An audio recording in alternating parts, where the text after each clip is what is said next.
দেশের কর ব্যবস্থায় বড় সংস্কারের পথে আরও এক ধাপ এগোচ্ছে কেন্দ্র সরকার। নতুন আয়কর আইন 2025 কার্যকর হওয়ার আগে তার বাস্তব রূপরেখা হিসেবে প্রকাশিত হচ্ছে খসড়া আয়কর বিধি। 2026-এ ড্রাফট ইনকাম ট্যাক্স রুলস 2026 এই খসড়া নিয়মে প্যান কার্ডের ব্যবহার সংক্রান্ত একাধিক গুরুত্বপূর্ণ সীমা বাড়ানোর প্রস্তাব করা হয়েছে, যার সরাসরি প্রভাব পড়বে সাধারণ নাগরিক, চাকরিজীবী, সম্পত্তি ক্রেতা বিক্রেতা, ব্যবসায়ী এবং বিনিয়োগকারীদের উপরে। সবথেকে নজরকাড়া পরিবর্তনটি এসেছে স্থাবর সম্পত্তির লেনদেনের ক্ষেত্রে। বর্তমানে যেখানে 10 লক্ষ টাকার বেশি মূল্যের সম্পত্তি ক্রয় এবং বিক্রয়, উপহার বা যৌথ উন্নয়ন চুক্তিতে প্যান নম্বর দেওয়া বাধ্যতামূলক, সেখানে নতুন খসড়া নিয়মে এই সীমা বাড়িয়ে 20 লক্ষ টাকা করার প্রস্তাব রাখা হয়েছে। অর্থাৎ আগের তুলনায় অতিরিক্ত 10 লক্ষ টাকা পর্যন্ত লেনদেনের প্যান সংক্রান্ত জটিলতা এবং নজরদারি থেকে স্বস্তি। এ কারণেই আলোচনায় আসছে 10 লক্ষ টাকা লাভ শব্দবন্ধটি। তবে বিষয়টি শুধু সম্পত্তির মধ্যে সীমাবদ্ধ নয়। ব্যাংকে নগদ জমা বা তোলা, গাড়ি কেনা, হোটেল বা ইভেন্টের খরচা, বিমা অ্যাকাউন্ট, চাকরিজীবীদের পার্কস, এমনকি ক্রিপ্টো এবং ডিজিটাল টাকার ক্ষেত্রেও প্যান সংক্রান্ত নিয়মে বড় বদলের প্রস্তাব আনা হয়েছে। তবে কেন এই পরিবর্তন? সরকারি যুক্তি কি?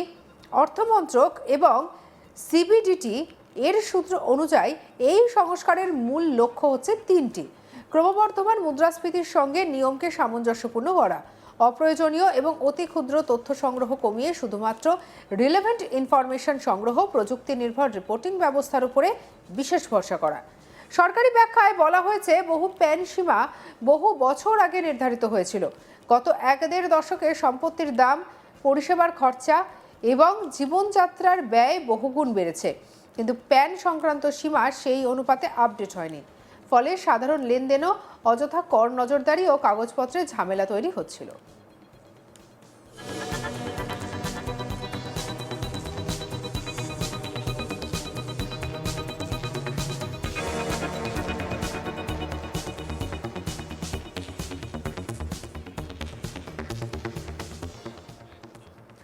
বর্তমানে আয়কর বিধি অনুযায়ী 10 লক্ষ টাকার বেশি দামের সম্পত্তি কেনা, বিক্রি, উপহার, যৌথ উন্নয়ন বা জয়েন্ট ডেভেলপমেন্ট এগ্রিমেন্ট সব ক্ষেত্রেই প্যান নম্বর দেওয়া বাধ্যতামূলক। খসড়া আয়কর বিধি 2026-এ এই সীমা বাড়িয়ে 20 লক্ষ টাকা করার প্রস্তাব করা হয়েছে। এর বাস্তব অর্থ কি?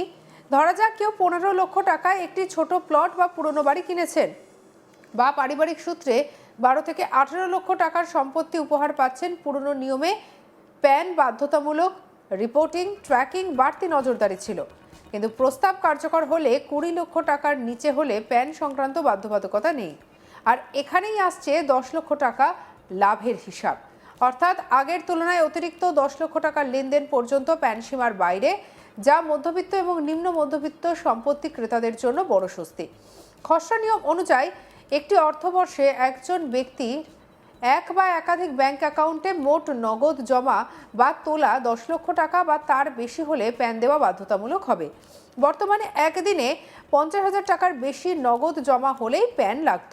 বিশেষজ্ঞদের মতে পুরনো নিয়ম বাস্তবসম্মত ছিল না, কারণ ছোট ব্যবসায়ী বা গ্রামীণ নাগরিকদের দৈনন্দিন লেনদেনেও সমস্যা হচ্ছিল। বারবার প্যান চাওয়ায় ব্যাংকিং প্রক্রিয়া জটিল হয়ে উঠছিল। নতুন নিয়মে নজর থাকবে বার্ষিক মোট লেনদেনের উপর, যা অনেক বেশি যুক্তিসঙ্গত। খসড়া নিয়মে প্রস্তাব করা হয়েছে 5 লক্ষ টাকার বেশি দামের গাড়ি, মোটরসাইকেল, 2 চাকার গাড়িও যার মধ্যে অন্তর্ভুক্ত রয়েছে। গাড়ি কিনলে প্যান হচ্ছে বাধ্যতামূলক। বর্তমানে মোটর গাড়ির ক্ষেত্রে দামের তোয়াক্কা না করেই প্যান লাগতো, কিন্তু 2 চাকার গাড়ির ক্ষেত্রে কোনো নিয়ম ছিল না। নতুন নিয়মে কম দামের গাড়ি বা স্কুটার কিনলে প্যানের ঝামেলা কমবে। বড় দামের গাড়িতে নজরদারি বজায় থাকবে।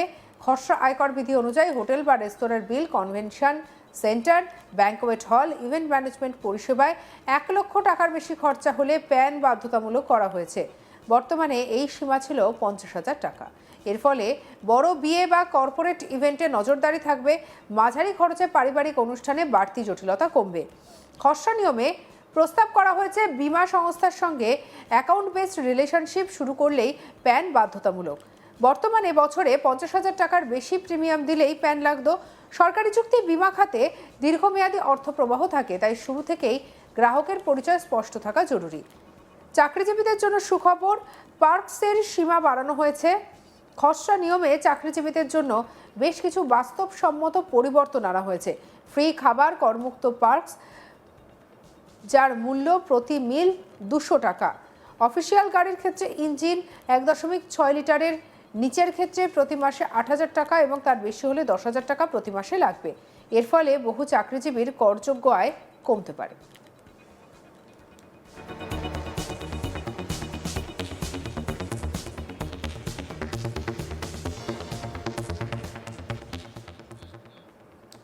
এইচআরের জন্য মেট্রো শহরের তালিকা বাড়লেও ক্যাটাগরি 1 মেট্রো শহরের তালিকা যুক্ত হচ্ছে। বেঙ্গালুরু, পুনে, আহমেদাবাদ, হায়দ্রাবাদ, আগে ছিল দিল্লি, মুম্বাই, কলকাতা, চেন্নাই। আর এর ফলে এই শহরগুলিতে কর্মরত কর্মীরা বেশি এইচআরে ছাড় পাবেন। ক্রিপ্টো এবং ডিজিটাল টাকা নজরদারিতে আরও কড়া খসড়া নিয়মে ক্রিপ্টো এক্সচেঞ্জগুলিকে তথ্য শেয়ার বাধ্যতামূলক। 2027 থেকে রিপোর্টিং শুরু হবে।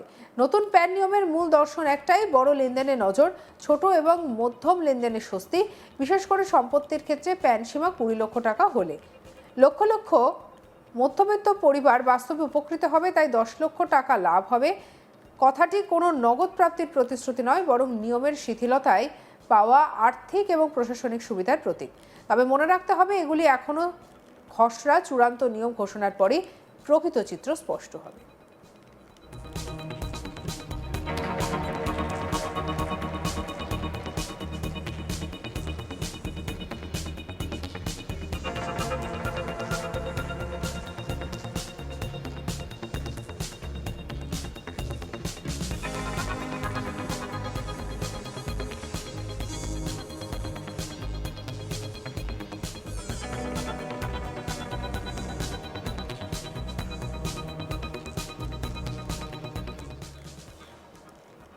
অর্থাৎ যেটা বলা যেতে পারে যে দেশের কর ব্যবস্থায় বড় সংস্কারের পথে আরও এক ধাপ এগোচ্ছে কেন্দ্র সরকার।